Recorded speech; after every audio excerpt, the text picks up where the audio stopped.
en fait, quand on boit, hein, on fait des conneries, hein, on fait des bêtises, on ne sait plus trop ce qu'on fait. Hein. Moi, ça m'est arrivé aussi. Et je pense que Muriel, elle a aussi, malheureusement, à cause de l'alcool, fait des bêtises. Hein. Déjà, elle a rencontré des personnes qui n'étaient pas faites pour elle du tout. Hein, et puis qui buvaient. Donc, ils l'ont introduit dans l'alcool, parce que moi, je pense qu'elle a été introduite. Battue. Hein. Elle a été battue, elle a été des mots désobligeants, enfin voilà quoi. Après bon il y a eu beaucoup de choses qui malheureusement l'a touché profondément quoi. Ce qu'il y a aussi, c'est que quand je buvais beaucoup, ce qu'il y a, c'est que j'ai fait des bêtises, quoi. Je suis tombée dans les escaliers. Et puis que j'ai insulté la police, et puis à cause de l'alcool, et mes enfants ils ont été retirés, et puis j'ai voulu me suicider par rapport à ça. Et puis après j'ai arrêté de boire pendant 5 mois et demi, mais après les mauvaises rencontres sont revenues, et puis je me suis remis à boire quoi. Ce que je veux dire aussi, je me rappelle plus. Mais tu t'es remis à boire combien de temps?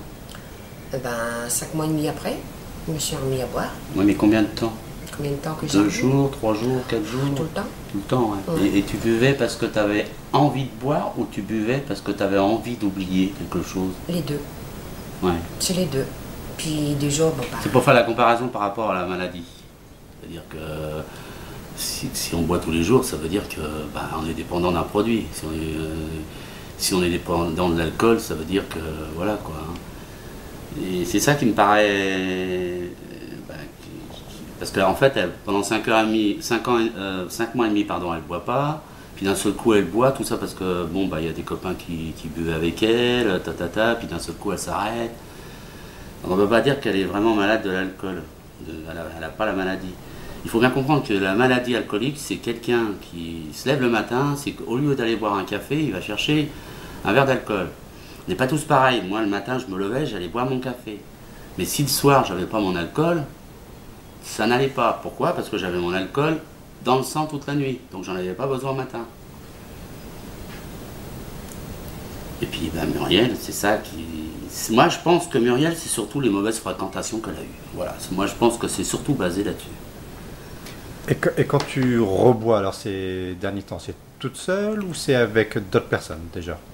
C'est des personnes qui viennent à la maison et puis quand ils disent, je dis moi j'ai plus rien à boire, je peux aller chercher l'apéro, moi je dis oui. Donc je sais pas dire non. Mais non, je sais dire non parce que tout à l'heure on m'a dit est-ce que tu payes ton coup? Je dis non, j'ai plus d'alcool à la maison et je préfère pas fréquenter ceux qui boivent. Comme je dis, moi quand je me suis mis dans l'alcool et puis que je regardais la télé, je disais pourquoi moi j'ai pas le droit de vivre comme eux, heureuse, mais pas malheureuse quoi, parce que j'ai toujours été malheureuse dans ma vie. De toute façon ça a toujours été quoi, jusqu'à il y a 15 jours maintenant.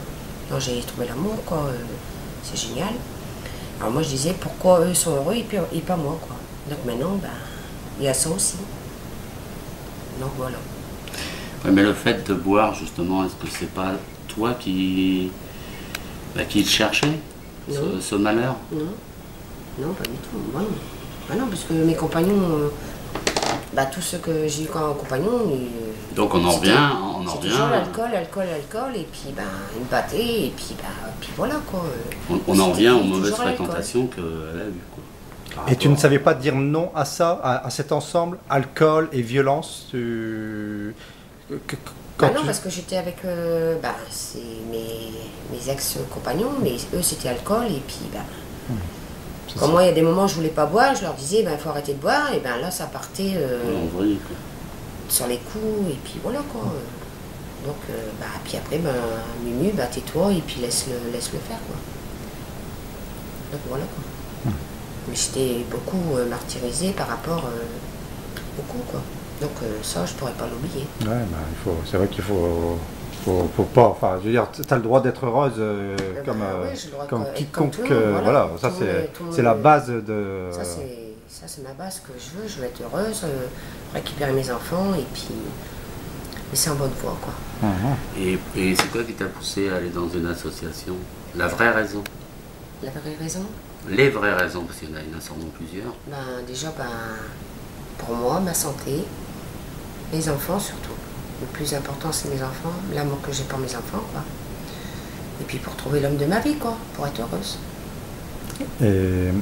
Alors, sans entrer dans les détails, bien sûr, mais et tes enfants, alors, comment ils ont vu ça? Et comment toi, tu as vu, comment tu as perçu ce que ça pouvait, l'impact que ça pouvait avoir sur tes enfants, en fait? Sinon, si je continuais à l'alcool, je perdais mes enfants, quoi. Je voyais, là, je voyais plus mes enfants, je me tue. Hein. Ils te disaient des choses, des fois, par rapport à ça, tes enfants? Ils te faisaient des remarques sans rentrer dans les détails, bien sûr, sans rentrer dans les détails. Ils me disaient, maman, il faut arrêter, quitte Berck, maman, Berck, je peux pas, mes enfants sont aux alentours, quoi, mes petits-enfants, quoi. Pardon. Et les enfants, ils voyaient que j'étais pas bien, quoi. Puis après, quand j'ai expliqué à mes enfants, maman, ça y est, c'est tout, terminé, Wendy, tu vois là-bas. Moi, elle s'est mise à pleurer parce qu'elle croyait que j'allais encore l'abandonner, encore une fois. Puis je lui ai expliqué que non, que c'était pour mon bien, et puis qu'après, je vais revenir en pleine forme.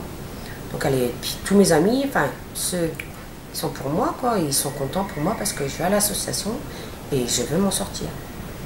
Ce qui prouve que c'est un impact bénéfique, parce que des amis qui disent c'est bien que tu t'en sortes, déjà les amis on en a pas beaucoup. Ils sont fiers en plus. Et puis ils sont fiers, ouais, ils sont fiers que tu sois assez toi, après qu'ils seront encore plus fiers.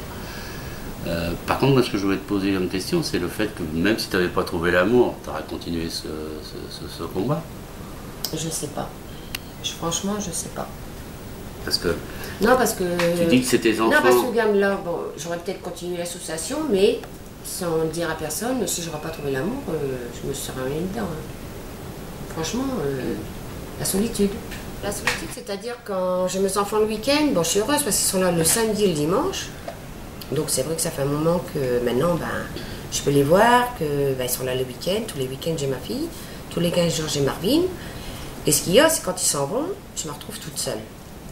Donc, je suis obligée, si j'aurais pas trouvé l'amour, j'aurais été chez des amis, et puis malgré qu'avant, je buvais un coup avec eux, maintenant que j'ai trouvé l'amour, je vais les voir, mais je bois pas d'alcool. Je m'aurais retrouvée toute seule, j'aurais été au magasin, j'aurais été me chercher une bouteille. Ouais, mais t'avais les gens, t'as quand même les gens de Villib, il y en a plusieurs de gens de Villib. Non, mais tu me dis, si j'aurais quand même vu Vie Libre, mais j'aurais dit oui, je vais bien et tout. Puis derrière, de toute façon, tu n'aurais pas vu si j'avais bu ou pas. Si tu veux, si j'avais une réunion le mardi, le mercredi, je ne vais pas boire pour être bien le mardi. Ah, mais Villib n'est pas là pour contrôler toutes les personnes. C'est ça. Manière, donc je vais dire, oui, ça va, voilà. C'est basé sur la confiance. Et hier, elle a été à une réunion. D'ailleurs, moi personnellement, j'ai apprécié en tant que responsable de Villib, c'est qu'elle a avoué son alcoolisation. Il n'y a pas beaucoup de gens qui le font, ça. Je peux le dire parce que moi j'en connais qui disent que ça fait 21 ans qu'ils ont arrêté de boire, ou 22 ans, et puis on les a retrouvés au café. Mais bon, ça c'est autre chose. Hein.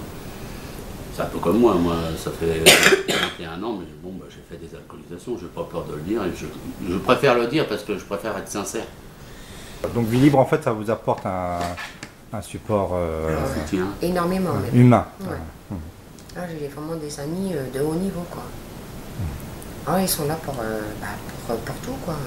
Donc ça fait combien de temps alors que vous êtes Ça fait un mois maintenant.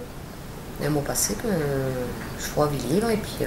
Vous aviez entendu parler de Vie Libre avant? Non, c'est grâce à Madame Nini que j'ai pu savoir que Vie Libre existait à Berck, sinon j'aurais pas eu Madame Nini, je connaissais pas Vie Libre. Et est-ce que vous aviez fait des démarches pour essayer de vous en sortir à travers des associations justement ou des structures Non, on m'a jamais parlé de ça, non. Pas du tout, non.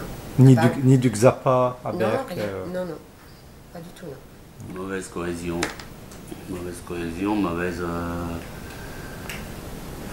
les gens ne connaissent pas, quoi. Vie Libre, il n'y a pas longtemps que ça a redémarré, mais Vie Libre ça existe depuis 60 ans. À Berck ça existe, hein, il l'a dit, Pierre Waudin. Mais bon, là ça a été repris et puis maintenant il y a un bon groupe qui permettra d'aider les autres, quoi. D'aider les gens qui ont le même problème que nous. Et nous, moi comme je l'ai dit, on n'est pas psychologue, on n'est pas médecin, on est juste là pour soutenir, pour encadrer, pour rediriger aussi, pour aider à se réinsérer. Attention, soutenir la malade ou la personne, mais et sa famille. On est là pour ça aussi, attention, ça c'est important. Hein. Et oui, parce qu'il n'y a pas que la personne. Ouais, la famille est concernée. Il y a les enfants, il y a tout. On est là pour soutenir C'est tout sûr. le monde.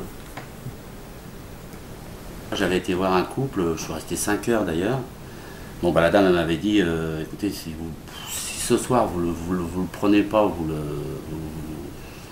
bah, moi je le quitte. Donc on est obligé de le prendre, on l'a emmené au charme et tout ça. Et puis il s'en est sorti. Et puis bah, avec sa femme, ça a été. Et il y avait des enfants, il y avait 2 enfants. Hein. Même les enfants, ils ont dit ouais, je me rappellerai parce que j'étais là avec Brigitte et Philippe, ils disaient ouais papa, vas-y papa. Et on l'a aidé cet homme-là. Il s'en est sorti. Moi dans ma tête, un malade qui arrête de boire, pour moi c'est un malade sauvé, c'est tout. Et puis si dans 5 ans il faut recommencer pour lui, bah, je recommencerai. Mais c'est tout. Ma satisfaction à moi, c'est de savoir qu'il est sauvé. C'est tout. Savoir qu'il a fait comme moi et il a essayé de faire comme moi et puis il a réussi à faire comme moi. Les ateliers, c'est la belote, rigoler avec tout le monde, puis voilà quoi, la joie de vivre. Le problème, c'est que bon, bah, elle a trouvé quelqu'un, elle a trouvé l'amour, enfin je pense. Mais il y a beaucoup de femmes qui sont dans cette situation-là. Hein. On a eu l'exemple il y a quelques jours là. Et la solitude, ça tue, c'est ce qu'il y a de plus pire surtout pour les femmes. Voilà. Il n'y a pas que la solitude, hein. Il y a, comme a dit Muriel, l'entraînement, mais la solitude, oui, beaucoup. Mais bon, d'un autre côté, nous on fait des ateliers, on leur dit bah venez, même si vous n'avez pas de problème d'alcool, bah, vous serez plus seul chez vous, et puis ils ne viennent pas. Bon, pourquoi qu'ils ne viennent pas? Peut-être parce qu'ils ont peur de... tout ça parce qu'on est une association d'aide aux malades alcooliques, hein, parce que nous ici à Berck, on nous aime bien, que ce soit au Touquet, Étape, Montreuil, on nous aime bien, parce qu'ils ont besoin de nous. Ils le savent, hein. Moi j'ai une maire de Montreuil qui m'a quand même dit Monsieur Biro, Monsieur Barriès, il faut faire quelque chose là, ça va plus quoi. Mais les gens ont du mal à pousser la porte. Mais moi, en connaissant vivre depuis des années, je ne vais pas parler d'une personne que j'ai vue hier, elle a poussé la porte, cette femme-là, et je peux te dire que ça fait déjà pas mal d'années que je la connais. C'est rare, hein. Ça prouve que, bah voilà quoi. Ça prouve que si les gens, bah si on veut, on peut, voilà, c'est tout.